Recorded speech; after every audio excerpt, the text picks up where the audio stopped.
Good evening, my name is Garrett, and welcome to The Last Call. On tonight's verses, we have Ballantines blended Scotch coming in at a 40% ABV, at least 12 years old, versus Chivas Regal blended Scotch coming in at a 40% ABV, at least 12 years old as well. So I wanted to put these two up against each other because they share a lot of similarities. First of all, they're both blended Scotches, both with that 12-year age statement. They're both 40% ABV. And pricing-wise, they are actually very similar as well. So, as always, we're going to be comparing on color, notes, taste, and wrap things up in a market price section and maybe pick a winner.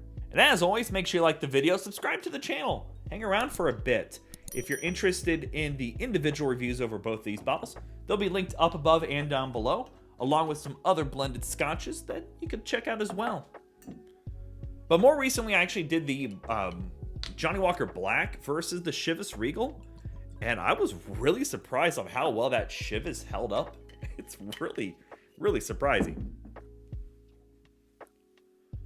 Boy, they are very, very similar in color. The Ballantines is a little bit darker, but not by much.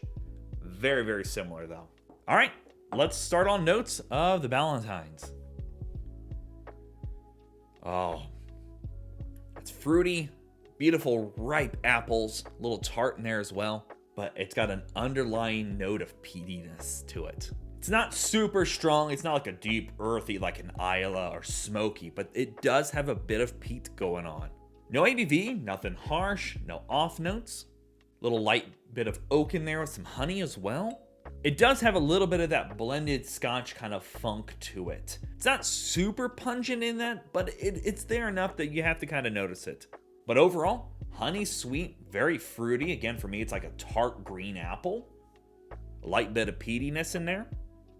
I love the oak layers going on as well. A little bit of spice in there. All right, let's go for notes on the Chivas. Boy, they are very similar. If anything, if you would take out, it's not quite as tart as the Ballantines, nor does it have the peatiness it has, but a little deeper caramel going on, almost like a caramel apple, like a caramel red apple today for me. A little orange peel in there as well, like just a freshly squeezed orange, but no earthy, no peaty, no smokiness to it. Or over here, you find that earthy peatiness right away. But very sweet. Still no ABV, nothing harsh, no off notes on the nose. But honestly, that is just as pretty. It's this dialed back a little sweeter, but not as earthy peaty. So really interesting on that. Well, let's start on taste for the Ballantines. That's not a bad sip at all. It's got this nice light bit of smoky, earthy, peaty going on.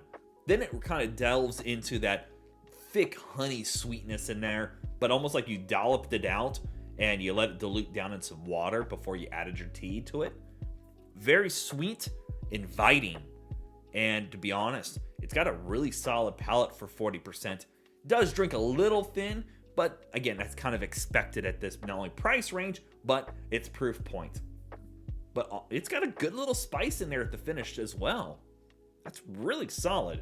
You get a little bit of that tart green apple on the taste as well. And you get a little bit of that blended Scotch funk going on. Just a little bit on the palate, and it's from that maltedness going on. Honestly, it's a nice intro to a peated Scotch element. You're getting a little bit of that smoky, earthy going on, but you're still bringing out all those sweeter undertones to it as well. It's a really solid sip. All right, let's go for the Chivas Regal.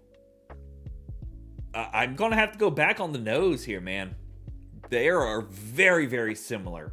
You get a bit more of the toffee sweetness, kind of caramely on the taste. Again, it's almost like a caramel apple. You're not getting those earthy, peaty undertones that the Ballantines had, but you're getting across more sweet, a little spicy, a little bit more oakiness going on in there. The orange peel is showing up just lightly in here, like if you espresso an orange for a cocktail. I got to give it some credit because you don't get as much of that blended Scotch funk like the Ballantines has. It's very, very light in here, almost non-existent at all. But very similar overall. But the big thing for me is this is going to bring across more of the apples and caramels and sweet spices going on. Where here, you're getting more of that earthy, peated element with more of a honey sweetness on it. But to be honest, both are very good in their own rights. So let's go and talk about market price, because we all know market price is market price and it's always going to vary. So in my market, I can usually pick this up for about $28. And looking around online, it floats between $25 all the way up to $45.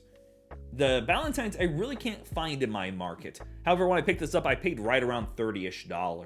And when I look online, it goes as low as mid $25, $30, somewhere in that range, all the way up to $45 as well. So for the most part, pricing is a wash. As for a winner, this is a really hard one, because as much as I love the peatiness this brings across, that little bit of funk for me that the blended Scotch has, this is a little off-putting for me. Whereas the Chivas Regal doesn't have that peaty element, but you're getting all those beautiful sweet undertones to it without that funk. It's pretty much a coin flip for me. If I'm more in a peated mood, the Ballantines is a great option. The flavors it brings across for its price point and a 12-year age statement is really solid. But for me, I love that sweetness the Chivas brings across. So at the end of the day, I'm probably going to reach more for the Chivas versus the Ballantines, because that bit of funk that I'm getting is always going to be a remembrance for me. And to be honest, I didn't expect both of these bottles to be so close in profiles for me. Both of them get a really good solid thumbs up, and both of them are going to be great for drinking neat, intro to scotches, good daily drinkers, or that occasional cocktail. So I give it up to both of them. So yeah, there you have it, folks. Ballantines blended Scotch, 12 years old, and Chivas Regal blended Scotch, 12 years old. If you have questions about either bottle, let me know down in the comment section below. I will do my best to answer it. And if you have any specific spirits I should put up against each other, also let me know down below. Love doing these reviews and sharing with you the experience at home. And as always, may your last drink of the night be the best one.